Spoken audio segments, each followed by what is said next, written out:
think about sight and think about all the things that you could look at, and then just say to yourself, I have this gift of sight for the pleasure that it brings to me. I have this gift of sound for the pleasure that it brings to me.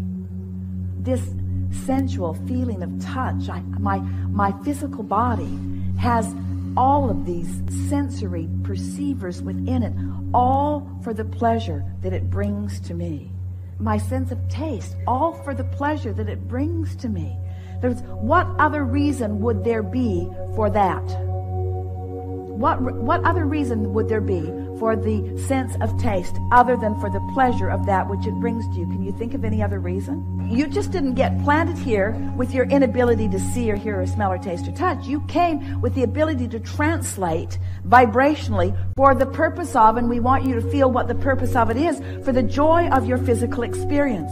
And you came with the ability to think for the pleasure of your personal experience, you see. And humans have kind of got off that track. You think you got to think to solve problems. That's not what it's about. You're thinking for the pleasure of the thought.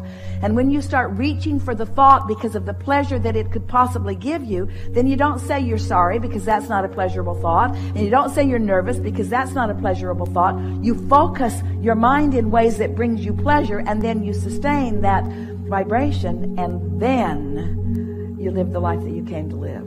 We like to encourage focus and awareness of what the focus brings. And so we encourage choosing things that you don't have resistance practiced about. In other words, if a person has wanted a car and they don't want just any car, they want that car. And that car doesn't just cost a little, that car costs a lot. And they don't have that kind of discretionary income right now. And since they're equating having that with spending that and spending that with earning that, then they have some obstacles in their path that they have to overcome. So we like to encourage them to get the hang of this by using the power of their mind, spending the vibrational currency on things that the universe can yield to them right now, for not very much time, an hour or two, and watch how many demonstrations the universe will give you that lets you know that we are all aware of what you're talking about, aware of what you want, aware of where what you want is, and aware of how to lead you to it, and boom, again and again and again and again and again, you're going to have that affirming experience that lets you know that you are the center of the universe, that there are masses that are standing in the wings where you can't see them, that are in on what you are in on, assisting you, you see. You begin to feel never alone. You begin to feel always involved. You begin to know your power and your value and your worthiness, you see. And it doesn't take very much of that before you say, oh, I like that, what about that? I like that, what about that? So that you begin directing the energy. And what you'll learn, both about monetary currency and vibrational currency, is the more of it that you spend out the bottom, the more of it comes back in the top. In other words, you'll just find yourself so involved in the expenditure of this energy that feels good, and therefore the equivalent reciprocant of more energy coming back in, that it's not like, have you ever had a nest egg, a little clump of cash that you really didn't want to spend because that you didn't know how soon you were going to get more back in, and so you didn't want it to go out because it felt like diminishing? Well, this is the opposite of that, because the more of this you spend, the more comes back in, until you begin to understand that you can have a little bit that you're rotating, or you can have a lot that you're rotating. You can have a little clarity that you're rotating through you, or a lot that you're rotating through you. You can have a little bit of cash that's rotating through your experience, or you can have a lot of cash that's rotating through your experience. Our favorite conversation about the universe demonstrate, we would encourage all of you to make a short list, maybe as soon before you even drive out of the parking lot. Just get something to write on and make a short list of something that you would like to see that doesn't cost any money necessarily. It could, but it doesn't cost any money. It's just something that you're interested in seeing. Just pick something. Write 3 or 4 things on your list and watch how fast the universe brings it to you. Not once, but twice, but again and again and again and again and again and again and again, in demonstration that we saw you write it down. We know what you meant by it. We know where all of those things are. We know where you are in relationship to all of those things. And when you're feeling good like you are today, there's going to be plenty of demonstrations of that alignment. And once you show yourself that with that list, then you can make an endless list.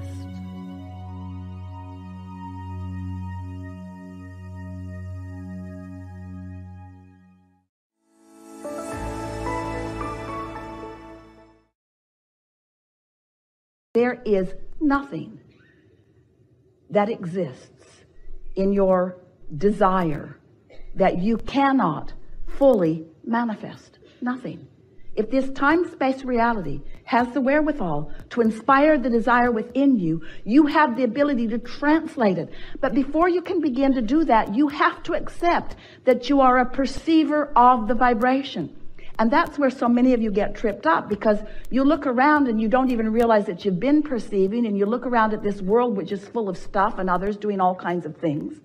And so you think it is more tangible than it is, and you think it's more about action than it is. Most of you have missed the point altogether. You don't understand that you are a vibrational being in a vibrational universe. But once you accept that, and you accept that you have little by little by little by little, some even before you got into this physical body, created a vibrational reality that exists in fullness, and that it is so close to manifesting in your experience, if you would just begin to tune yourself to it. So all that we just said to you just now translates into something that's very simple. You just got to care about how you feel. You got to care enough about how you feel that in the early subtle stages of a thought not feeling so good, or of a thought being clear and you having clarity, and then you beginning to feel it getting a weaker and weaker signal because you are introducing static to the equation. Once you begin to accept that everything in this universe is vibrational and is ordered by this law of attraction, once you understand that and you begin to think and feel deliberately, now you can take a small idea almost as soon as it occurs to you, and you can foster it by focusing on it with the intent of feeling good as you do. And you can watch it blossom right before your eyes into things that most people would call magical. It isn't magical. It is just a conscious, deliberate utilization of the laws of the universe and the guidance system that you were born with in order to hold yourself in a vibrational frequency pattern enough that you can begin to perceive as you are meant to perceive, you see.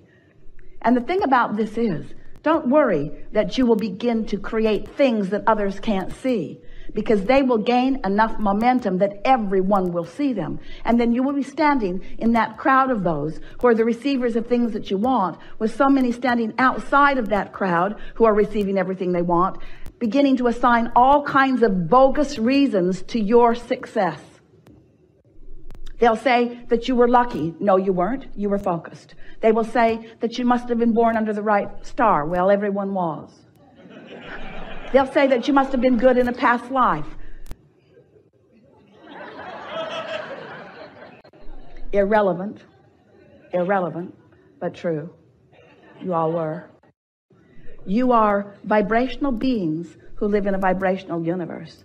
And we think that it's time for you to accept your vibrational nature and learn to use the tool, the emotional guidance tool that you were born with, that lets you tune yourself deliberately to the frequency that allows you to perceive the life that you want to live, you see.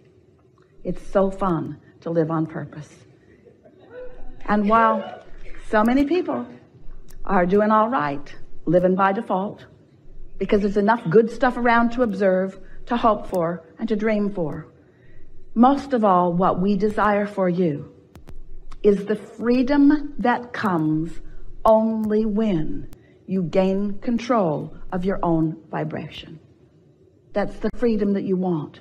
The freedom to feel as good as you mean to feel, no matter what's going on anywhere around you, you see.